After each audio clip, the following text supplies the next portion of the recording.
L'association des femmes en République démocratique du Congo sera au cœur de la réunion du Comité des Nations Unies pour l'élimination de la discrimination à l'égard des femmes ce jeudi à New York. C'est le porte-parole de la MONUSCO qui a livré cette information. Toujours dans ce journal, vous suivrez la clôture de la télé nationale sur la liberté de la presse par l'ONG Journalistes en danger, ce mercredi 10 juillet 2013. Les agents et fonctionnaires de l'État regroupés au sein de l'intersyndicale de l'administration publique dénoncent le manœuvre du ministre de la fonction publique qui aurait empêché ces derniers à bien poursuivre leur mouvement de grève.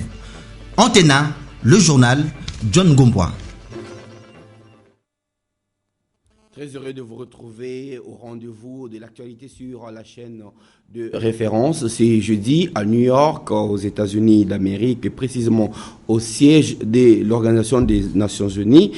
Il sera question de la situation de la femme en RDC et ça sera au cours du Comité des Nations Unies pour l'élimination de la discrimination à l'égard des femmes. L'information a été donnée ce mercredi au cours du point de presse hebdomadaire de la MONUSCO. Plus de détails avec Patricia Amouli et Pipito Matondo. Qu'est-ce qui s'est passé ce 10 juillet dans les positions du M23 à Kanyaruchinya? Le porte-parole militaire de la MONUSCO explique. Une attaque menée par des groupes armés contre les positions du M23 et qui, suite à une débâcle, sont retournés vers la MONUSCO. En collaboration et en étroite coopération avec les autorités locales pour essayer de voir où se trouvent ces gens et demander au M23 plus tard de les relâcher. Qu'en est-il du déploiement de la brigade d'intervention? Le lieutenant-colonel Félix Prosper Bass renchérit. Nous avons présentement sur le terrain les troupes sud-africaines et les troupes tanzaniennes.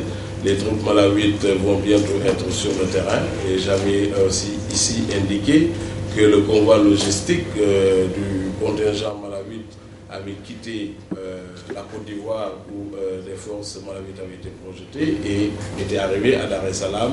Et dans les jours qui suivent, dans moins d'une semaine, nous aurons à peu près déjà un élément précurseur du contingent malawite qui sera à Goma et aussi le cargo qui a déjà quitté Dar es Salaam et en route sur Goma afin d'être débarqué. Concernant les concertations nationales, la MONUSCO dit n'avoir pas été contactée jusque-là. Quant à la reprise des pourparlers de Kampala entre le gouvernement et le M23, le porte-parole de la MONUSCO a déclaré ceci. Cela va avoir une influence. Tout dépend, nous attendons. Nous ne sommes pas partis à cette discussion, mais si d'aventure, nous apprenons que le M23 a signé un accord avec le gouvernement, qu'elle s'est autodissoute, que ces troupes sur le terrain ne vont plus engager des actions militaires. Dans ce cas, la brigade d'intervention n'est pas une brigade qui a été mise en place exclusivement pour le M23.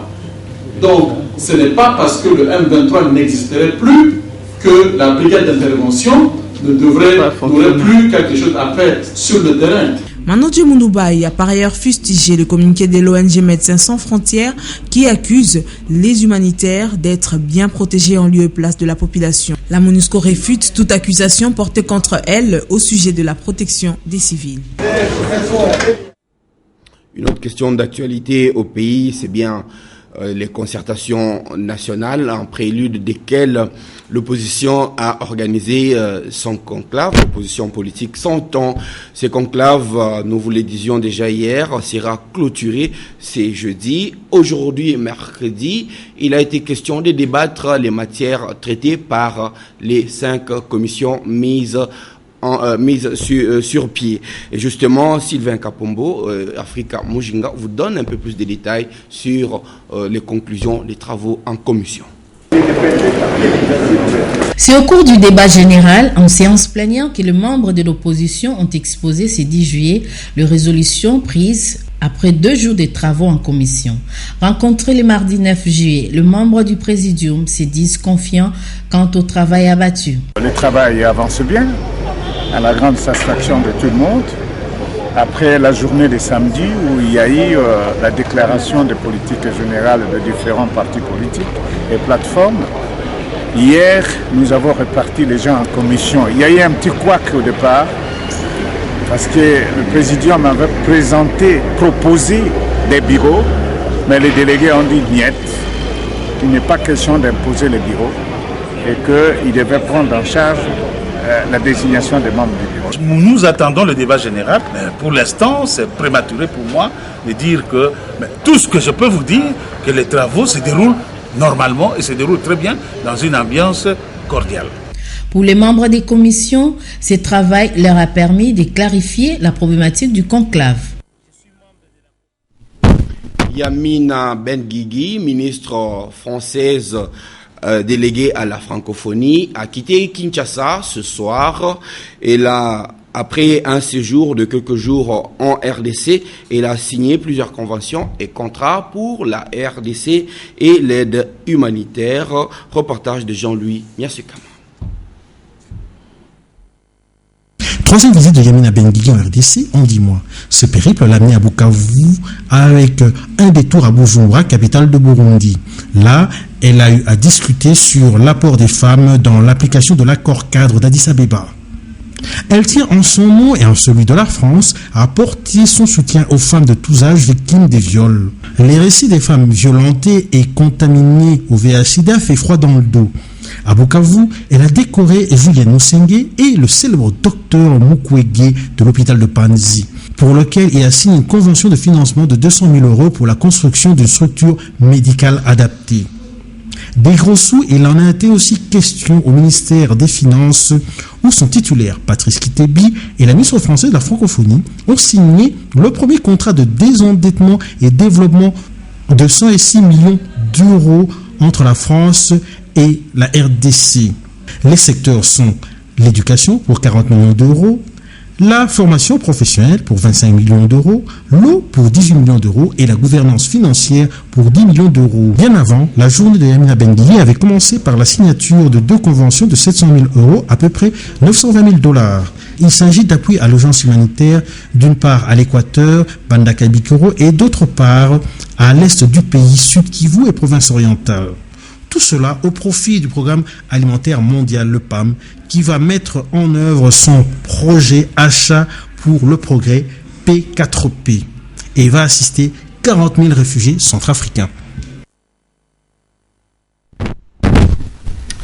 La troïka du gouvernement spécialisé dans les secteurs de l'économie et des finances, habituellement tenue le lundi, a eu lieu ce mercredi. À la primature, le Premier ministre Matata Ponyo l'a personnellement présidé. Il était donc question au cours de cette réunion d'examiner l'appui à apporter à la bancarisation et l'émergence d'une classe moyenne congolaise. C'est un reportage signé une fois de plus Jean-Louis Miasukama. Troïka ce mercredi 10 juillet. Le Premier ministre a remis sur la table la question de la classe moyenne. Citez-moi un secteur et vous y trouvez très peu d'entrepreneurs congolais travaillant à grande échelle. Donc ça c'est le point que nous avons examiné en regardant la première ébauche d'une note qu'a présenté M. le ministre des Finances. L'équipe de la Troïka examine également l'implantation des banques commerciales en province. Il est écrit dans un livre et dans la Constitution et dans la Bible et dans le Coran que si l'on vit en milieu rural au Congo, on ne peut pas avoir accès aux services bancaires. La Troïka continue sa réflexion sur les réformes de la Banque centrale du Congo pour accélérer sa restructuration afin qu'elle joue mieux son rôle.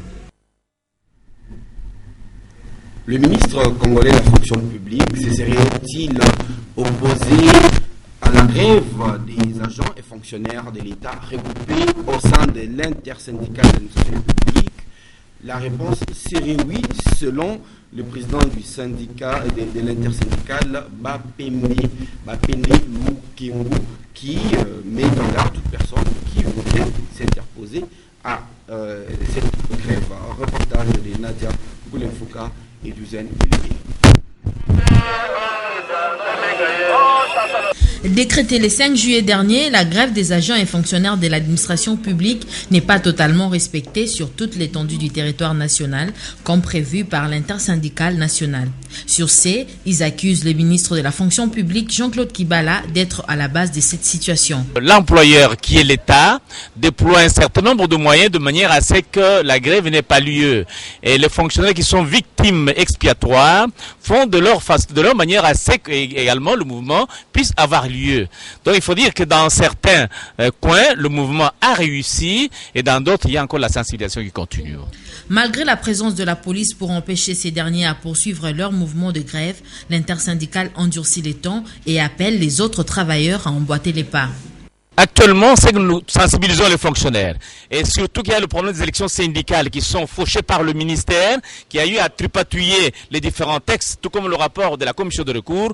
Nous comptons continuer à sensibiliser les fonctionnaires de manière que si le gouvernement continue avec les élections, ce sont les élections à lui seul, parce que ce sont les élections sociales qui ont fait partie d'accords partis entre le gouvernement et nous, et il ne peut pas les modifier et faire les élections à sa manière. Nous comptons sensibiliser pour la grève ait lieu, de manière que l'employeur comprenne qu'il a sa part de responsabilité et nous avons notre part de responsabilité. Sauf imprévu, une assemblée générale est en vue en date du 12 juillet 2013. Bon, on va quand même le dire, les lampions se sont éteints, les lampions se sont éteints sur les séminaires ateliers organisés par l'ONG Journalistes en danger autour du thème défendre la liberté de la presse, une affaire de tous. La clôture est donc intervenue ce mercredi. Anne-Marie Ossite, Sylvain Kapombo et Hugues Moussangila pour le reportage. Durant 3 jours, soit du 8 au 10 juillet 2013, les professionnels des médias venus des différentes provinces de la RDC ont réfléchi sur divers problèmes auxquels ils sont confrontés dans l'exercice de leur métier.